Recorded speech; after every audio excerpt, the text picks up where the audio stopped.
Today's holiday side dish is one for the record books. Sautéed butternut squash with warm maple syrup and crispy pancetta. Made even better with toasty pecans and fresh herbs. Serve this up and your guests will be very thankful. They will be giving thanks. Let's just say that. I mean, I love this dish so much. It is amazing. It is really good. Okay, so let's jump right in. We're going to start off with, this is 12 ounces of cubed pancetta. If you want to make this vegetarian, then you can just skip the pancetta, and I'll show you how to do that in just a moment. And if you can't find pancetta, you can like use thick bacon. You could use bacon, yeah. But anyway, but pancetta pairs really lovely with the maple and with the butternut squash. The butternut squash. It just has that autumnal flavor that is so delicious. Butternut squash is like one of my favorite things to have at the holidays. We've got that butternut squash soup, which is ridiculous, and I don't think you use any cream in it. No, I don't. Okay, so let's talk about butternut squash. Here it is, right here. So, if you can, butternut squash. That's what Wesley's holding right there. That's a butternut squash, in case you didn't know. Interesting. They're easy to find.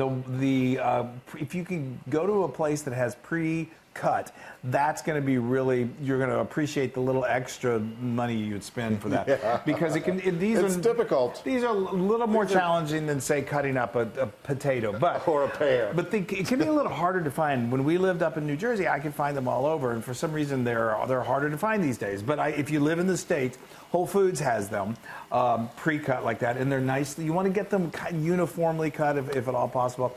But if you want to cut it yourself, it's not that hard. Just look at our blog post, and we have a step-by-step instruction on how to do it. It's really not that hard at all. No. Okay, so now we're going to... It's just, they're tough. They're a tough... They can be. They've got tough spots and they've got soft spots, kind of like you. Anyway, so we're going to cook this until it's nice and crispy, and it's going to render some grease, which will be lovely because that's going to add flavor to everything else. Yes. Okay, so this smells so good. So I'm using my slotted spatula here to get we cooked this until it got nice and crispy. You don't want to get it burnt, but that took about 5 minutes. Okay, and then I use a slotted spoon, and now this rendered probably about a tablespoon of grease. If you're not using pancetta, then you're going to want to, this is where you're going to start the dish, and you're going to want to heat about a tablespoon of olive oil. And now we're going to add a couple, that's hot. That's a hot, couple Chris. Tablespoons be careful, folks. A couple tablespoons of unsalted butter. And now... I love that. That is like... This is like 2 pounds. It is it's a little over 2 pounds. What was exactly the amount? It's like 2.5 pounds, 2.5 to 3 pounds. It's probably 2 butternut squashes. Depends on how much you're wanting. But anyway, I would also say that's probably 4 to 6 cups. 4 to 6 cups. You ready for me? I'm ready. Bring it in now. Don't be careful. I know. I tell you, the holidays can be brutal on you. Okay, so now we are probably adding a little more to this pan than we should. Yeah, we should. You can easily do this in stages, because if you do it too piled up, then it just steams the butternut squash. It's really nice if you can get it a little crispy on the edges. Oh, it's so good. If you stuff the pan like we've just done here, that becomes a little more challenging, but it still gets super tender. It's still delicious. Any way you spin it, slice it. And we're also using thyme from our favorite spice company, Maison, Gabrielle, and we're working with them, and you can get their spices. Use How to Feed a Loon as a code, all one word, How to Feed a Loon, and you'll get 10% off. And they've got this awesome holiday box right now, so it's a perfect gift.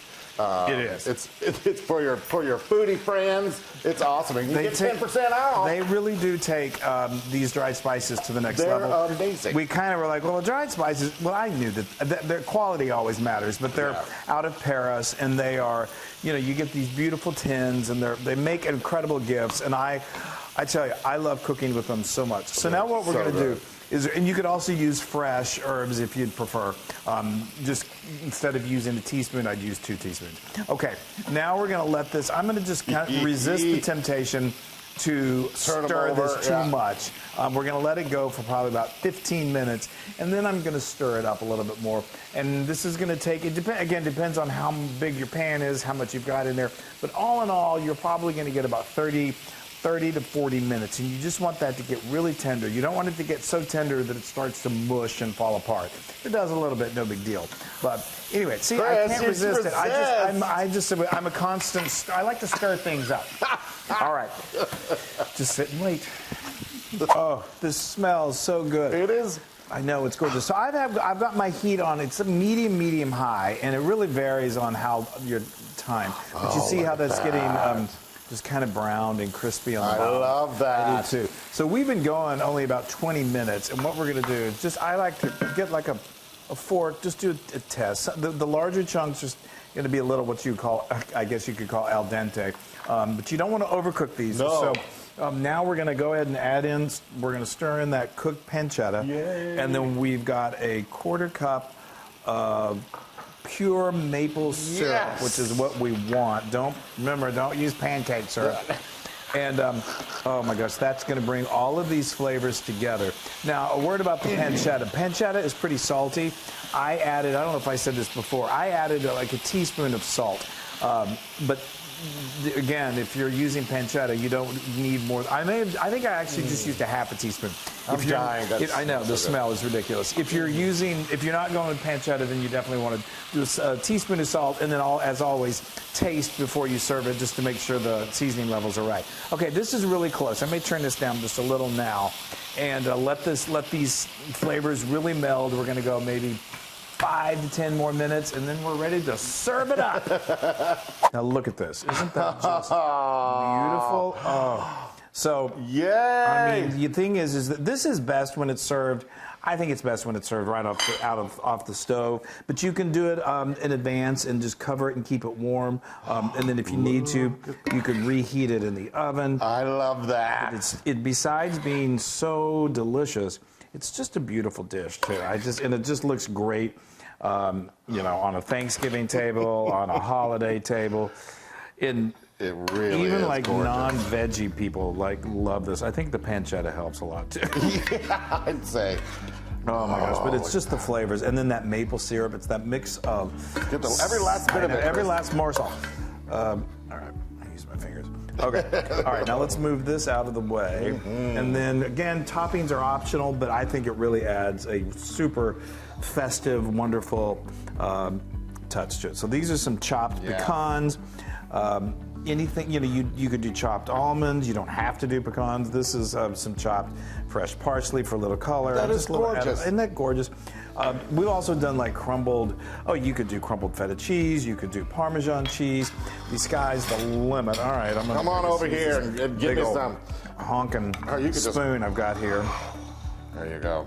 Now, of course, this is best when you're serving it next to some sliced turkey, all your holiday sides. Yes. But this holiday side, I'm telling you, may steal the show.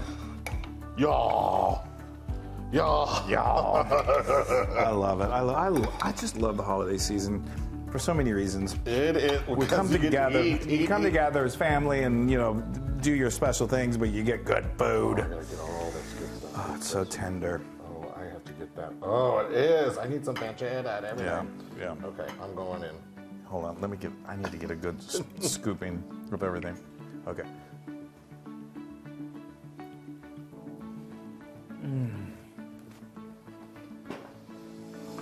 Isn't that amazing? Something so simple. I know. All you did was cook bacon, pancetta, and then sauteed your squash. It's so simple. That time really brings it together. It is so, don't forget about Maison Gabrielle. How to beat a Loon, 10% off. It's awesome. My stars, this is so good. I could sit here and just eat this. No. That is like 500,000% Loon approved. It is so... For a side dish. Heartwarming and delicious. It just makes you thankful. It does. And you guys, I'm very thankful. We're thankful for you. We really, really are. We are. As we move into this holiday season, we hope you have so much joy and so much love and light and all that wonderful stuff. Hug each other. Hug people you don't even know. But don't get arrested or anything. Yeah, don't do that. All right, bye, everybody. Make butternut squash.